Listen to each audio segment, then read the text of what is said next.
जे अनिल प्रेम धन करुणा प्रचुर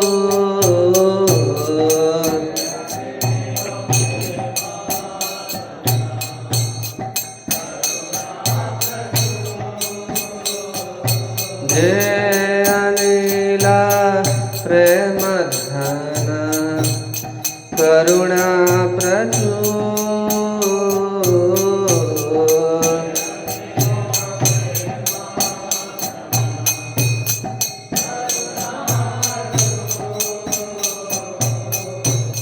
हेना प्रभु को था गेला आचार्य ठाकुर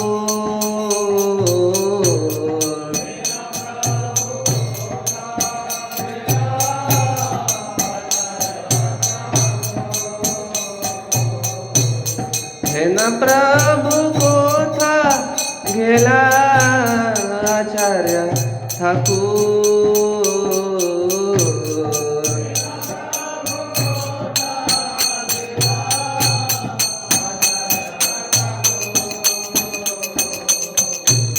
कहाँ मोर स्वरूप रूप कहाँ सनातन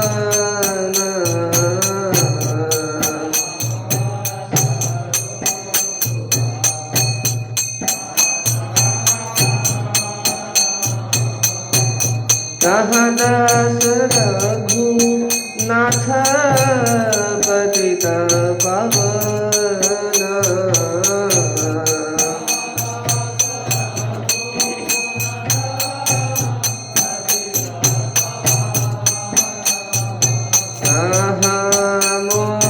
भट्ट जुग कहाँ कविराज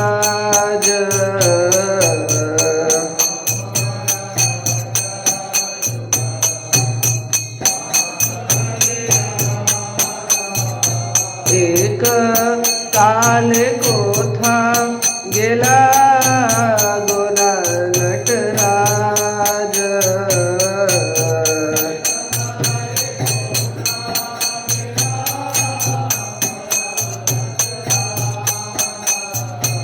पाषाण कोटि बो माथा अनले पशिब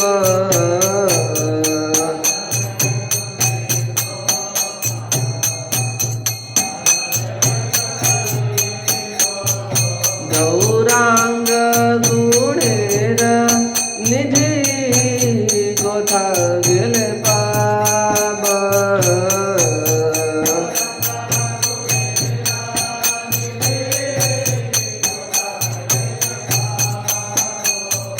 शेषाबा संगीर संगे जे कैल विलास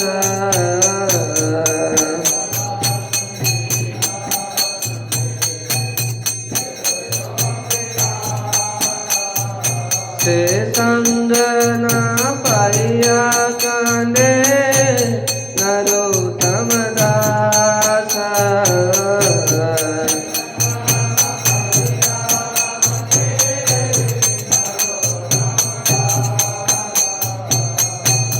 से संग न पाइया कने नरोत्तम दास।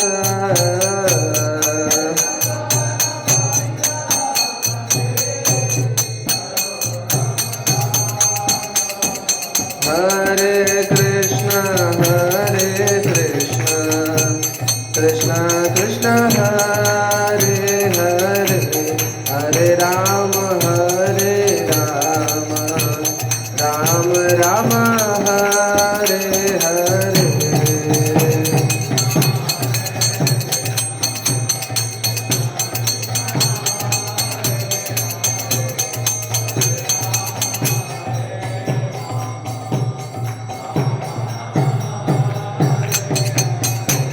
हरे कृष्ण कृष्ण कृष्ण हरे हरे, हरे राम राम राम। जय राधा माधव कुंज बिहारी,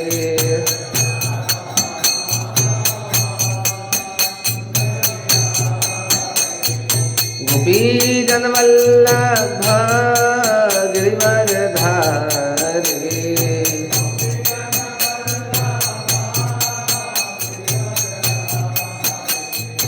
गोपी जन वल्लभ गिरिवरधारी,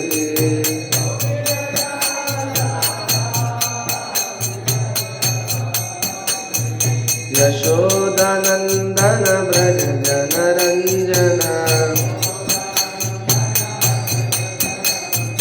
यशोदानंदन ब्रज जनरंजन।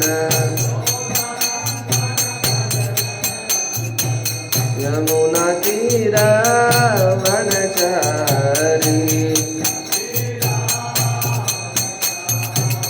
यमुना तीर वनचारी। जय राधा माधव कुंज बिहारी,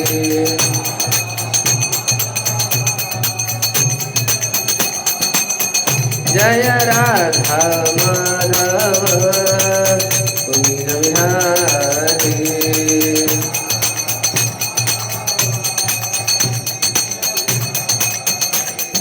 गोपी जन वल्लभ गिरिवरधारी,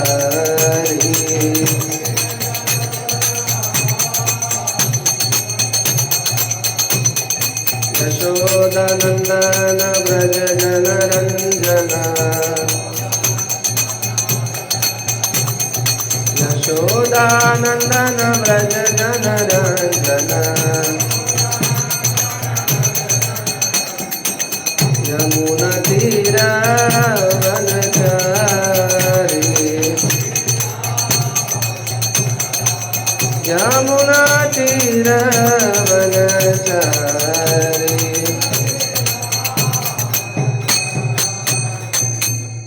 जय श्री श्री राम भगवान की, जय श्री प्रभुपाद की। ओम अज्ञानतिमिरान्धस्य ज्ञानाञ्जनशलाकया चक्षुरुन्मिलितं येन तस्मै श्रीगुरवे नमः। श्रीचैतन्यमनोभीष्टं स्थापितं येन भूतले स्वयं रूप कदा मह्यं ददाति स्वपदान्तिकं। वन्देऽहं श्रीगुरो श्रीयुतापदकमलं, श्रीगुरून् वैष्णवांश्च श्रीरूपं साग्रजातं सहगणा रघुनाथान्वितं तं सजीवं साद्वैतं सावधूतं परिजनसहितं कृष्णचैतन्यदेवं श्रीराधाकृष्णपादान् सहगणा ललिता श्रीविशाखान्वितांश्च। नमो विष्णुपादाय कृष्णप्रेष्ठाय भूतले श्रीमते भक्तिवेदान्त स्वामिनिति नामिने। नमस्ते सारस्वते देवे गौरवाणी प्रचारिणे निर्विशेष शून्यवादी पाश्चात्यदेशतारिणे। नमो महावदन्याय कृष्ण प्रेम प्रदायते कृष्णाय कृष्ण चैतन्य नाम्ने गौरतुषे नमः। हे कृष्ण करुणा सिंधो दीनबंधो जगत्पते गोपेश गोपिका कांता राधा कांता नमोस्तुते। तप्त कांचन गौरांगी राधे वृंदावनेश्वरी वृषभानुसुते देवी प्रणमामि हरिप्रिये। वाञ्छाकल्पतरुभ्यश्च कृपा सिन्धुभ्यैव च पतितानां पावनेभ्यो वैष्णवेभ्यो नमो नमः। जय श्री कृष्ण चैतन्य प्रभु नित्यानंद श्री अद्वैत गदाधर श्रीवासादि गौरभक्तवृंद। हरे कृष्ण कृष्ण कृष्ण हरे हरे, हरे राम राम राम हरे हरे। हरे कृष्ण।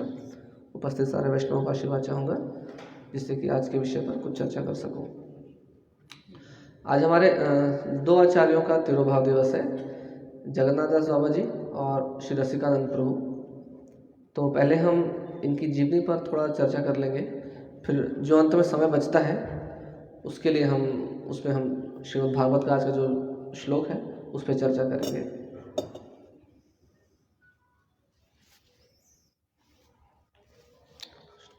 हमारे ब्रह्ममध्व गौड़ी संप्रदाय में जब श्री चैतन्य महाप्रभु ने आकर के स्पष्ट रूप से और बहुत ही अच्छी तरह से जब राधा कृष्ण की भक्ति का प्रचार प्रसार किया था, तो उस समय पूरे नवद्वीप में एक बहुत ही तीव्र ऊर्जा व्याप्त हो गई थी, भक्ति की ऊर्जा। परंतु उनके जाने के बाद धीरे धीरे समय के कालांतर में नवद्वीप में या पुरी में बहुत सारे अप संप्रदाय उभर करके बाहर आने लगे और लगभग सुहोत्र स्वामी महाराज ने अपने पुस्तक में लगभग 13 अप संप्रदाय के ऐसे नाम लिखे हैं जो नवद्वीप में बहुत अधिक लगते थे कि चैतन्य महाप्रभु के अनुयायी हैं, पर उनके सिद्धांत से हट करके अलग सिद्धांत प्रस्तुत कर रहे थे। तो जब जीव गोस्वामी समय वृंदावन में थे और जानवा माता जी यहाँ नादिया में थी नवद्वीप में, उस समय बहुत ज़्यादा चर्चा हो रही थी किस तरह से वापस जो कृष्ण भक्ति है उसको वापस स्थापित किया जाए, क्या करना चाहिए, किस तरह के प्रयास होना चाहिए। तो उसके फलस्वरूप जानवा माता जी ने जीव गोस्वामी को पत्र लिखा था कि आप अपने कुछ शिष्यों को भेजिए और यहाँ पर अब भक्ति का प्रचार प्रसार करना आवश्यक है, आपकी पुस्तकें भी आप भेजिए जिससे कि स्पष्ट रूप से जो ब्रह्ममध्व गौड़ी संप्रदाय है उसका स्पष्टीकरण हो सके। कालांतर में जब जीव गोस्वामी को आज्ञा मिली जानवा माता जी द्वारा, जानवा माता जी उस समय नवद्वीप में सारे वैष्णवों की अग्रणी थी, चूँकि नित्यानंद प्रभु की पत्नी थी, तब जीव गोस्वामी ने अपनी पुस्तकों सहित अपने 3 शिष्यों को भेजा था, नरोत्तम दास ठाकुर, श्रीनिवासाचार्य और श्यामानंद पंडित। तो श्यामानंद पंडित उड़ीसा या उसका उत्कल प्रदेश में आकर के प्रचार प्रसार कर रहे थे। हम आशीर्वाद देना चाहेंगे प्रेमानंद प्रभु का भी, जिससे कि आज के विषय में चर्चा कर सकें। तो उत्कल प्रदेश में श्यामानंद पंडित जब प्रचार कर रहे थे तब उनके शिष्य थे श्री रसिकानंद प्रभु। श्यामानंद पंडित ने बहुत विकट रूप से प्रचार प्रसार किया था और अपना कोई अनुयायी ढूंढ रहे थे जिनको वो रिस्पॉन्सिबिलिटी दे करके अपना भजन में लीन हो सके। यहाँ पर जो रसिकानंद प्रभु हैं इनका भी जन्म मिदनापुर डिस्ट्रिक्ट में हुआ था, रोहिणी नामक गांव। पहले मिदनापुर, अभी तो बंगाल में आता है, उस समय वो उत्कल प्रदेश में आता था मिदनापुर, और एक धनाढ़ परिवार में थे। उनके पिताजी जमींदार थे। तो बचपन से इनका जो मन है कृष्ण भक्ति में अधिक लगता था, सांसारिक चीज़ों में कम। जब अलग अलग प्रकार से उनके माता पिता ने देख लिया कि इनका रुचि जो है संसार में ज़्यादा अधिक नहीं है, तब कालांतर में, उस समय तो विवाह जल्दी हो जाया करता था, उनका विवाह करा दिया। विवाह कराने के बाद उनकी जो पत्नी थी उनको भी उन्होंने प्रचार किया अच्छी तरह से। पत्नी भक्त बन गए, दोनों पति पत्नी मिल करके भक्ति में अच्छी तरह से लीन हो गए। उनकी बहुत तीव्र इच्छा थी कि कोई वैष्णव गुरु चाहिए जिससे कि वो अपने जीवन में आशीर्वाद प्राप्त कर सके। उस गुरु की इच्छा में हर जगह जा करके भगवान को प्रणाम करते थे, आशीर्वाद मांगते थे, कोई तो गुरु मुझे चाहिए, कोई गुरु मुझसे मिले। तब एक दिन जब वो एक जगह ध्यान कर रहे थे और प्रार्थना कर रहे थे कि मुझे गुरु चाहिए, उस समय आकाशवाणी हुई कि आप चिंता मत करो रसिकानंद, बहुत जल्द आपको आपके गुरु मिलने वाले हैं, उनका नाम है श्यामानंद। और उनको हृदय में ही श्यामानंद प्रभु के दर्शन हुए। तो उनको समझ में आ गया कि अब मेरे गुरु मुझे आने वाले हैं। अब उनकी उनका और बढ़ गई। रात भर वो जो है उनका प्रतीक्षा करने लगे, कहाँ है गुरु, कहाँ है मेरे गुरु। उस समय रात्रि जब समाप्त होने वाली थी, ब्रह्म मुहूर्त जब प्रवेश कर रहा था, उस समय उनको श्यामानंद पंडित, श्यामानंद प्रभु जो है नगर संकीर्तन में जाते हुए दिखाई दिए। लंबे चौड़े श्यामानंद प्रभु वर्णन आता है, दिखाई पड़े उनको। तुरंत पहचान गए कि यही मेरे गुरु हैं, और जाके रसिकानंद प्रभु ने अपनी पत्नी सहित अपना जीवन समर्पित किया अपने गुरु को। जब दोनों दीक्षा ले लिए, दोनों को राधा कृष्ण मंत्र में श्यामानंद पंडित ने दीक्षा दी। उसके बाद इनको अच्छी तरह से ज्ञान दिया, तत्व ज्ञान, जो जीव गोस्वामी से सीखा था उन लोगों ने, श्यामानंद पंडित ने। और उसके बाद इनको प्रचार प्रसार में लगा दिया। कालांतर में ये रसिकानंद प्रभु इतने अग्रणी शिष्य हो गए कि इन्हीं को अपना उत्तराधिकारी भी बना दिया। भक्ति रत्नाकर में वर्णन आता है कि रसिकानंद प्रभु का नाम रसिक मुरारी भी था। और ये इतने अधिक प्रचार करते थे और इतने करुणामय थे कि किसी में भी दोष नहीं देखते थे। तो उन्होंने पुण्यात्माओं का उद्धार किया ही किया, पर म्लेच्छों का या फिर नास्तिकों का या फिर अनेक प्रकार के रूढ़िवादियों का सबका उद्धार किया, सब पे करुणा दिखाया। फिर भी क्या होता है कि जब व्यक्ति अच्छे से अच्छा काम भी करता है तो प्रसिद्धि मिलती ही है, और कोई ना कोई व्यक्ति उससे शत्रुता रख ही लेता है, कोई ना कोई उससे ईर्ष्या द्वेष करने ही लग जाता है। चाहे वो किसी का अपकार हिपकार मत करे, लेकिन फिर भी कोई ना कोई उससे द्वेष रखने वाला व्यक्ति हो ही जाता है। तो एक बार ऐसे एक म्लेच्छ व्यक्ति, इनसे काफ़ी द्वेष जो रखते थे, इन्होंने एक पागल जंगली हाथी को मदमत्त करके, नशे में करके छोड़ दिया। जहाँ पर रसिकानंद प्रभु जप कर रहे थे, ध्यान कर रहे थे, वहाँ पर छोड़ दिया ताकि ये हाथी इनको मार डाले। तो हाथी बिल्कुल मतवाला हाथी, अब हम जानते हैं जब पागल हाथी किसी के पीछे पड़ता है सबसे खतरनाक हो सकता है।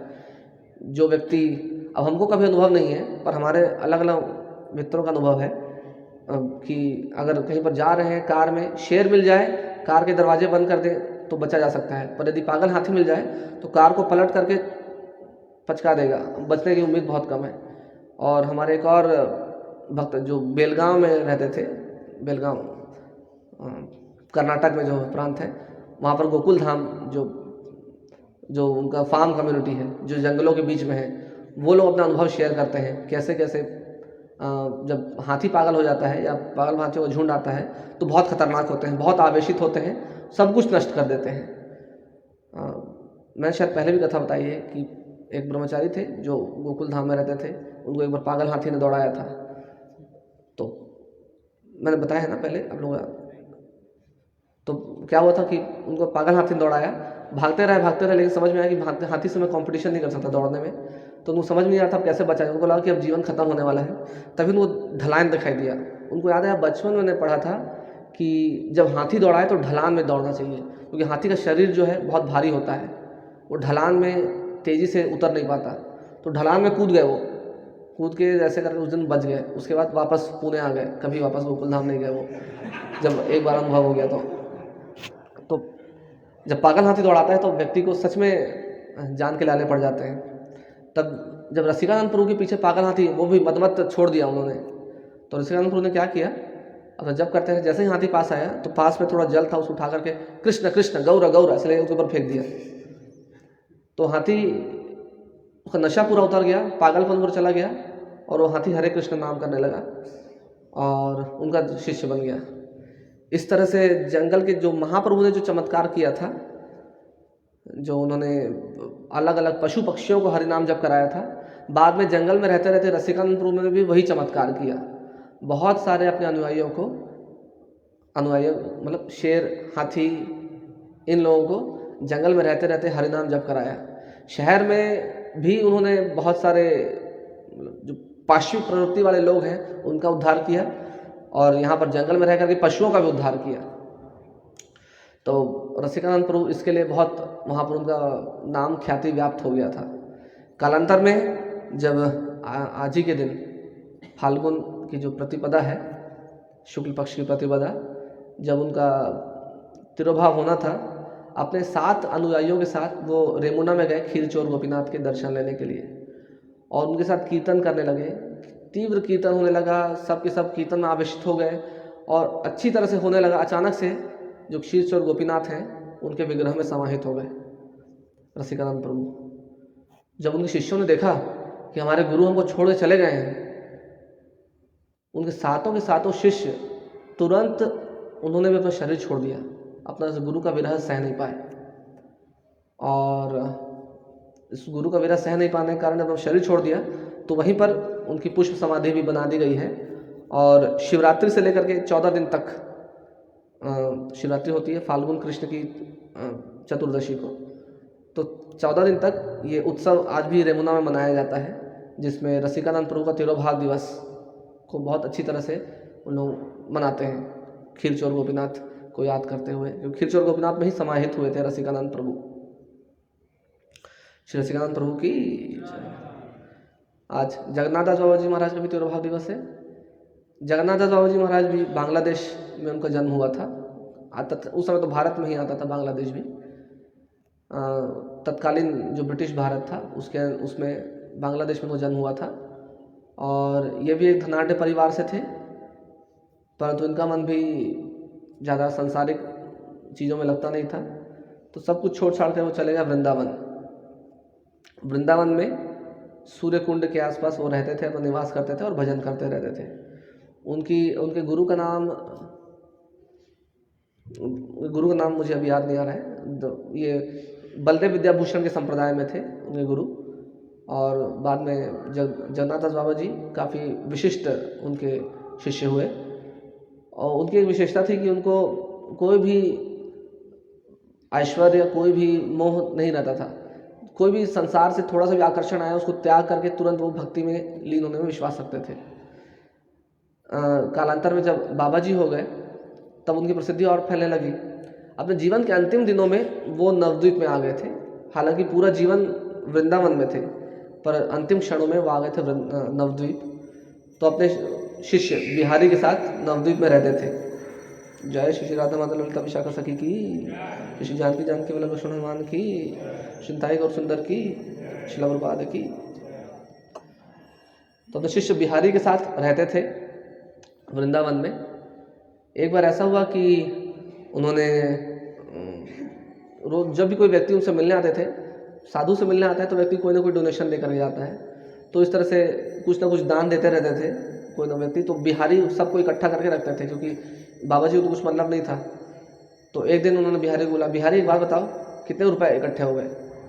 तो बिहारी ने क्या किया कि 12 रुपये, उनको समझ में आ गया कि अब ज़्यादा पैसे हो गए हैं, तो बाबा जी जो है तुरंत कुछ ना कुछ इसको डिस्पर्स करने वाले हैं।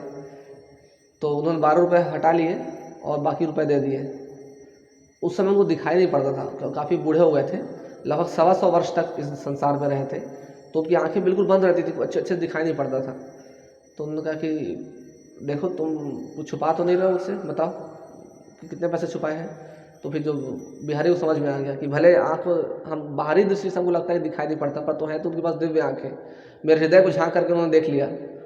तो बिहारी ने जो 12 रुपये किए थे वो भी निकाल दिया, लगभग 200 रुपये हो गए।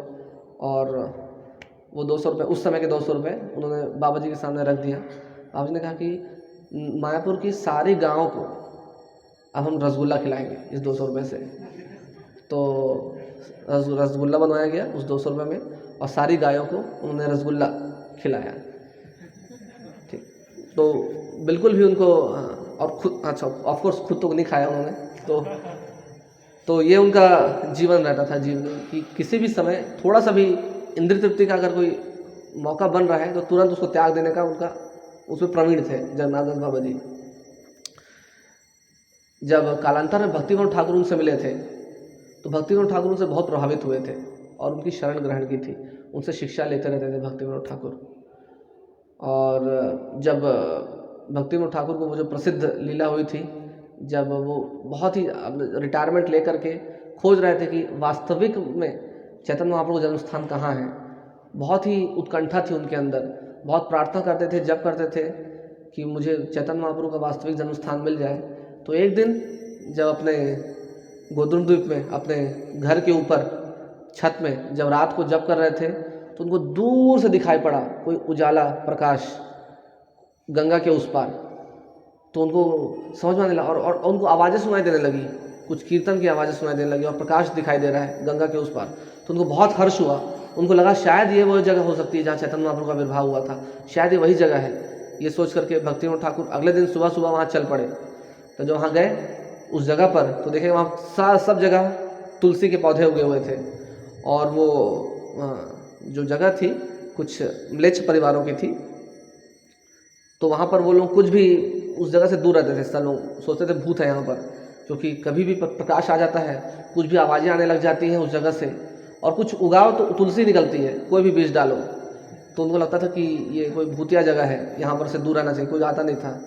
तो आसानी से भक्तिविनोद ठाकुर ने उसको परचेस कर लिया।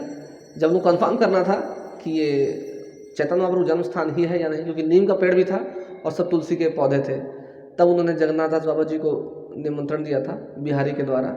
और उस समय 115 साल की आयु थी जगन्नाथ दास बाबा जी महाराज की। तो उस समय जब आए तो बिना कुछ कहे जगन्नाथ दास बाबा जी कूदने लगे, ये तो निमायर जन्म स्थान, ये तो निमायर जन्म स्थान, इस तरह से कर करके। और वर्णन तो यहाँ तक आता है कि 10-12 फीट तक कूदने लगे उस उम्र में। 10-12 फीट, कोई भी हाई जंप जो व्यक्ति करता है उससे मुझे 10-12 फीट नहीं कूद पाते, कोई 6 फीट मतलब बहुत हो गया। और वो भी 115 साल की उम्र में जब इन्होंने ऐसा करना चालू किया तो उनको समझ में कन्फर्म हो गया कि हाँ यही है चैतन्य महाप्रभु जन्म स्थान। और इसलिए जो उनका जो प्रणति मंत्र है उसमें आता है गौरविर्भाव भूमिस्थम निर्देष्ट सज्जन प्रिया वैष्णव सार्वभौम श्री जगन्नाथाय ते नमः।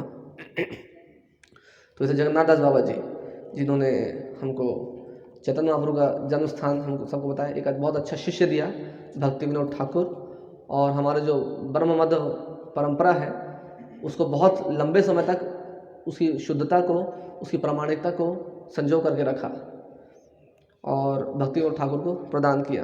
भक्तिविनोद ठाकुर से बहुत प्रसन्न रहते थे, उनके प्रचार कार्य से बहुत प्रसन्न रहते थे, क्योंकि वो भक्तिविनोद ठाकुर काफ़ी भाषाओं में और पारंगत थे, निपुण थे और अंग्रेजी भाषा में प्रचार करते थे। तो उनको बहुत हर्ष होता था अपने शिष्य के ऊपर कि इतनी अच्छी तरह से वो प्रचार कर रहे हैं। श्री जगन्नाथ बाबा जी महाराज की। अब हम आज के श्लोक पर आते हैं।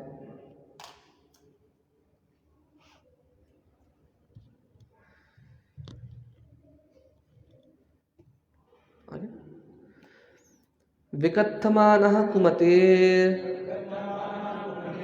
ईश्वरस्य प्रमाणवित् रथेनैकेन गोविन्द तिष्ठ तिष्ठेत्यावत्। विकथमानः कुमतेर् ईश्वरस्य प्रमाणवित् रथेनैकेन गोविन्द तिष्ठ तिष्ठेत्यथावहत्। विकथमानः कुमतेर् ईश्वरस्य प्रमाणवित् रथेनैकेन गोविन्द तिष्ठ तिष्ठेत्यथावहत्।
शब्दार्थ विकथमानः डींग मारते हुए, कुमतिः मूर्ख, ईश्वरस्य भगवान का, अप्रमाणवित परिमाप न जानते हुए, रथेन एकेन एकाकी रथ सहित, गोविंदम भगवान कृष्ण को, तिष्ठ तिष्ठ, रुको और युद्ध करो, इति ऐसा कहकर, अथ तब, आहवयत उसने पुकारा।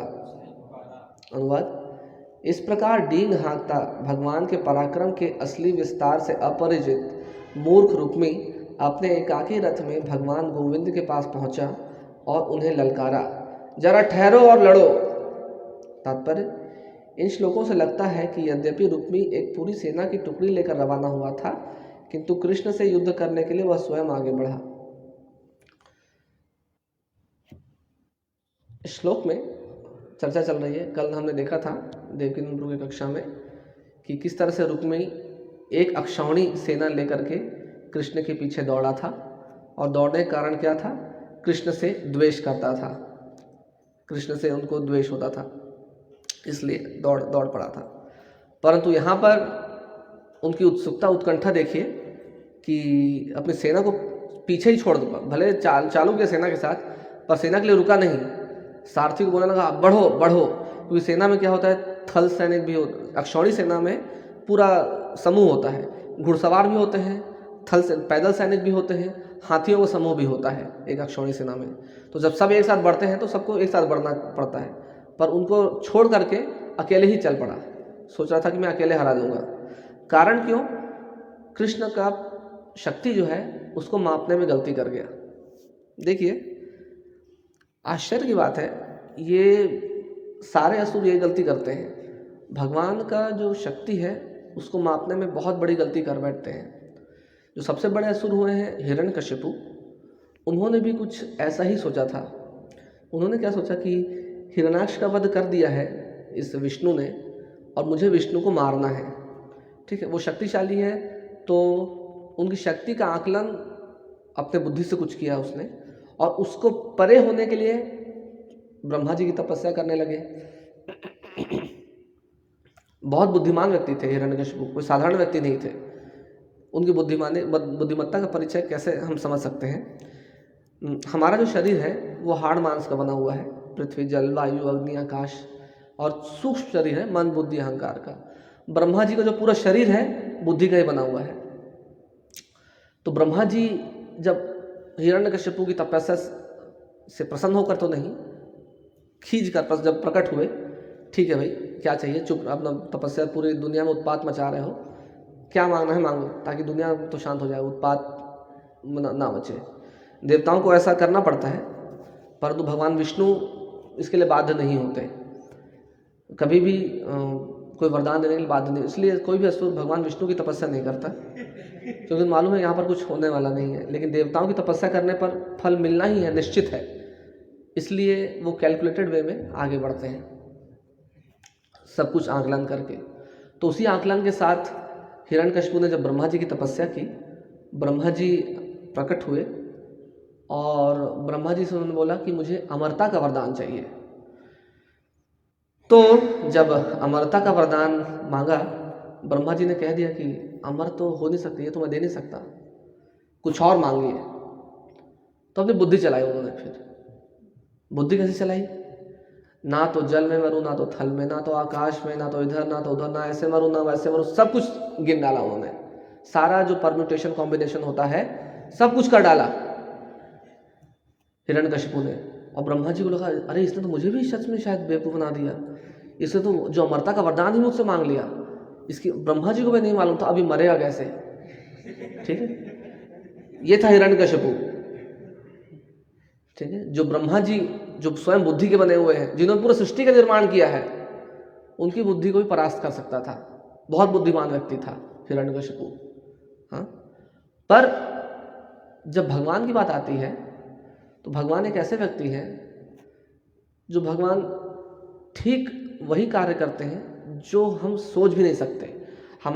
हमको भगवान पूरी तरह से परास्त करते हैं। हमारी बुद्धि का जो कैलकुलेशन होता है, जो एक्सपेक्टेशन होता है, भगवान उसको सबको नष्ट करते हैं। भगवान जब किसी को हराते हैं तो केवल वध नहीं करते, भगवान पूरी तरह से 100% हराते हैं। हिरण्याक्ष को भी ऐसे ही हराया था उन्होंने। कैसे हराया था हिरण्याक्ष को? हिरण्याक्ष को अपना पूरा बल प्रयोग, पहले युद्ध चलता रहा, दोनों में युद्ध होता रहा।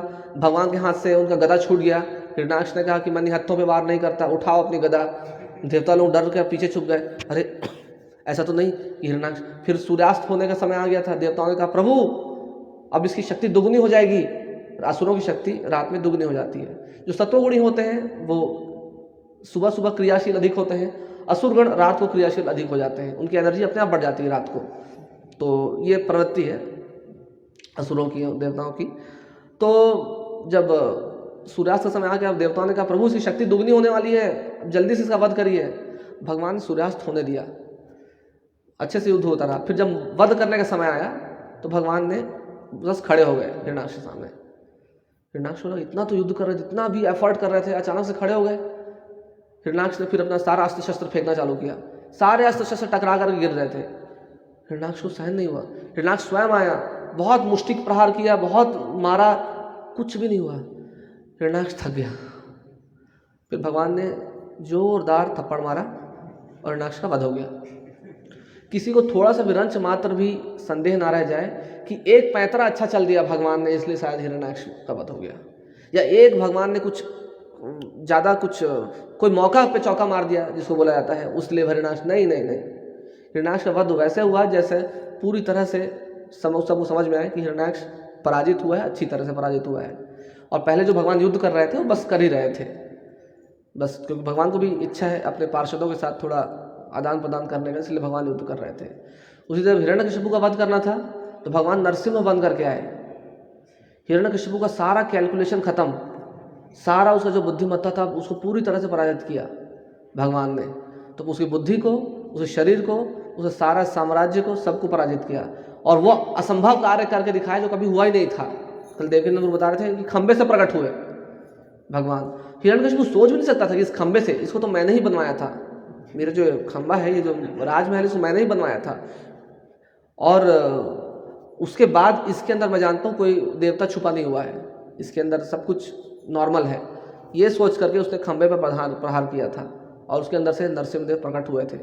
ठीक है, जो सारे उसकी जो कंडीशंस है, टर्म्स एंड कंडीशंस, सबको फुलफिल करते हुए उन्होंने हिरण्यकशिपु का वध किया।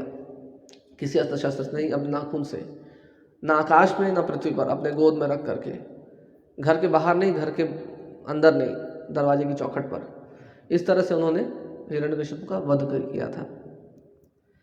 जब भगवान कर्ण का वध करवा रहे थे अर्जुन से, भगवान चाहते तो कैसे वध करा सकते थे, परंतु कर्ण को ये दिखाना था उनको कि जब आप छल करते हो तो ऐसे नहीं कि हम लोग सब सीधे ही बने रहेंगे।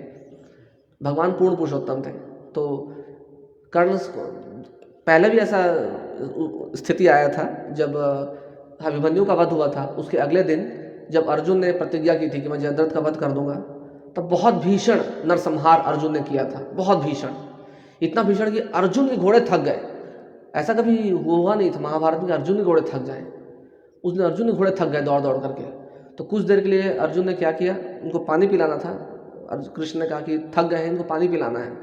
तो कैसे पानी पिलाया जाए, तो अर्जुन ने बाण की एक दीवार खड़ी की, उसके पीछे गंगा उत्पन्न किया कुरुक्षेत्र में, उसमें घोड़े जो है पानी पिलाने लगे। अब अर्जुन रथ से नीचे उतर गए, सामने से सारे बाण आ रहे हैं ना, सब लोग देख रहे हैं अर्जुन रथ से नीचे उतर गए हैं, फिर भी सामने के महारथी व रथी सब लोग आक्रमण कर रहे हैं। अर्जुन ने युद्ध किया। अर्जुन ने इस समय ये नहीं कहा कि अरे मैं रथ से नीचे हूँ, कैसे प्रहार कर सकते हो। तो अपने घोड़ों को, अपने सारथी को संरक्षण देते देते अर्जुन ने युद्ध किया। फिर वापस जब घोड़े वापस थोड़ा 15-20 मिनट में रिफ्रेश हो गए, वापस आए, अपना युद्ध चालू रखा। पर जब कर्ण जी नीति का उपदेश देने लगे कि अरे भाई आप कैसे मार सकते हो मुझे, मैं रथ से नीचे में हूँ, और कृष्ण ने सब याद दिलाया आपने क्या क्या किया अपने जीवन में। अभिमन्यु को कैसे मारा था, अभिमन्यु जब द्रोणाचार्य ने कहा था कि ये व्यक्ति जो है इसको मारा नहीं गया तो आज ही युद्ध समाप्त कर देगा, और इसका जो कवच है उसको कोई भेद नहीं सकता, एक ही तरीका है इसको भेदने का, पीछे से जा करके कोई मारे बाण तभी वो भेद सकता है उसका कवच। तो कर्ण ने बोला था हाँ मैं मारूंगा पीछे से, और कर्ण जाकर के पीछे से उसको कवच काटे थे। तो उन्होंने कहा आपने किया क्या जीवन भर, और आप ऐसा कैसे सोच सकते हो कि आप सारे छल कपट करते रहोगे और हम सीधे साधे बन करके रहेंगे। तो ये बात कर्ण को बता करके उसका वध करवाया। तो भगवान जब कुछ भी करते हैं तो थॉरो काम करते हैं। तो रुक्मी भी ऐसा सोच करके चल पड़ा, अपना कैलकुलेशन जो किया था, भगवान का मापदंड किया था कि भगवान कितना, एक अकेला आदमी तो है, एक अक्षौणी सेना में घिर जाएगा, ठीक है, ये सोच करके, और मैं भी तो बहुत बड़ा महारथी हूँ, ये सोच करके उत्साह में चल पड़ा। भगवान ने उसको पूरी तरह से अच्छी तरह से पराजित किया और उसका वध नहीं किया रुक्मी का, पर ऐसा अपमान कर दिया जो मृत्यु के तुल्य था। हम आगे जाकर पढ़ेंगे कि उन्होंने पूरे बाल काट दिए, कुछ कुछ जगह कुछ स्पॉट्स छोड़ दिए, बस ऐसे ऐसे ऐसे ऐसे बस, और मूंछ भी आधी काट दी। तो क्षत्रिय के लिए ये बहुत बड़ा अपमान है। वापस कभी भी, चूंकि प्रतिज्ञा कर ही चुके थे कि मैं कौंडिन्यपुर वापस नहीं आऊँगा, अगर कृष्ण का वध नहीं किया, कृष्ण को हराया नहीं और रुक्मिणी को वापस नहीं लाया, तो मैं कौंडिन्यपुर वापस नहीं आऊँगा। तो नहीं आए और अपना अलग राज्य बसा लिया। तो ये जो भगवान को कैलकुलेट करने का जो टेंडेंसी है ना, ये बहुत ज़्यादा होता है असुरों में। और कलयुग में क्या होता है, ये असुरिक मानसिकता हर व्यक्ति के अंदर आ जाती है। हर व्यक्ति सोचता है कि जीवन में मैं सफलता कैसे पाऊंगा, क्योंकि ऐसा ऐसा ऐसा चीज़ होता है मेरे अनुभव के अनुसार, अभी तक मैंने देखा है ऐसा ऐसा होता है, ठीक है। तो भगवान के सारे नियम कायदे कानून को वो कैलकुलेट कर लेता है, कोई भी व्यक्ति, ठीक है। वो प्रवृत्ति हमारे अंदर भी आ जाती है, मतलब ऐसा करूँगा तो ऐसा होगा, ऐसा करूँगा ऐसा होगा।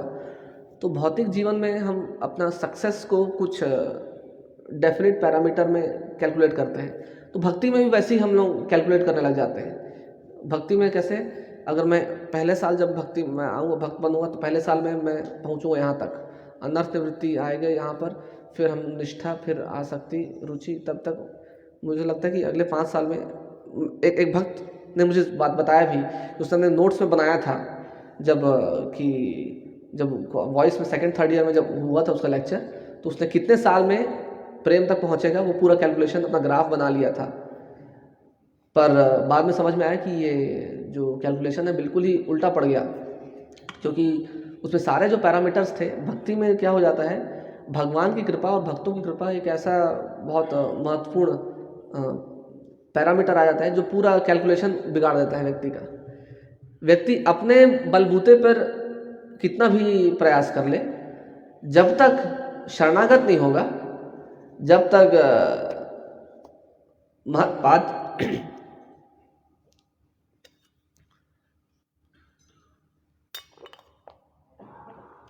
महत्पात रजोभिषेकम नहीं करेगा, तब तक बहुत अधिक प्रगति नहीं कर पाता। और ये जो प्रवृत्ति है इस सब में आ जाती है। हाँ, क्या होता है, भक्त इससे सीख जाता है, समझ जाता है, आगे बढ़ता है, पर असुर अपनी इस प्रवृत्ति में और उलझता जाता है। उसको लगता है अरे शायद मैंने कुछ दांव गलत चल दिया, अब शायद मैं कुछ और थोड़ा परिवर्तन करूँ तो अब सही हो जाएगा, ठीक है। फिर लगता है कि अरे नहीं नहीं, ऐसा भी नहीं, कुछ और कर दूंगा तो ऐसा अच्छा हो जाएगा। तो हमको उस प्रवृत्ति से बचना चाहिए। अगला जो श्लोक है उसमें वर्णन आता है कि 3 बाण उसने कृष्ण पे चला दिए, 3 बाण, ठीक है। रुक्मी ने भारी जोर लगाकर अपना धनुष खींचा और कृष्ण पर 3 बाण चलाए। तब उसने कहा, रे यदुवंश को दूषित करने वाले, जरा एक क्षण ठहरो,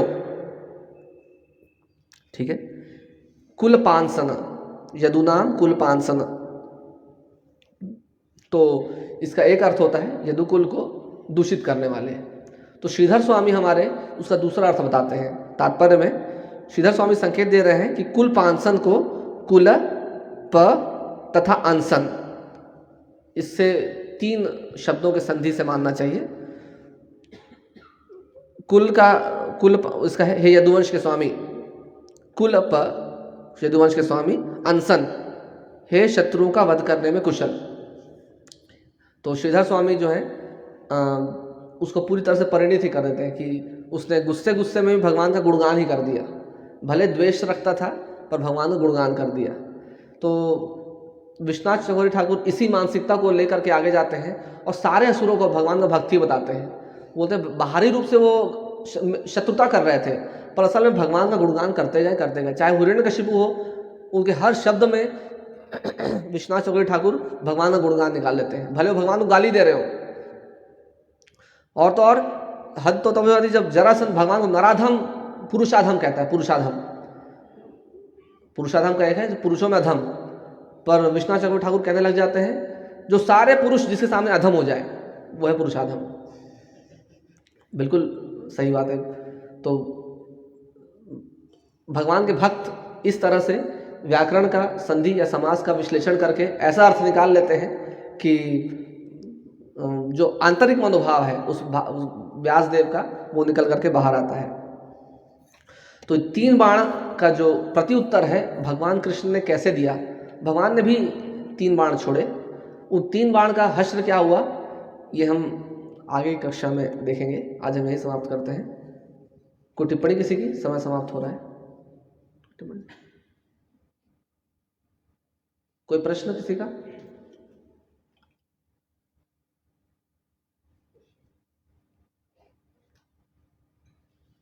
ठीक, कोई प्रश्न नहीं है। ठीक है, तो फिर हम यही समाप्त करते हैं। हरे कृष्णा। ग्रंथा श्रीमद् भागवतम की, श्री रघुनाथ दास बाबा जी महाराज की, श्री रसिकानंद प्रभु की। हरे कृष्ण।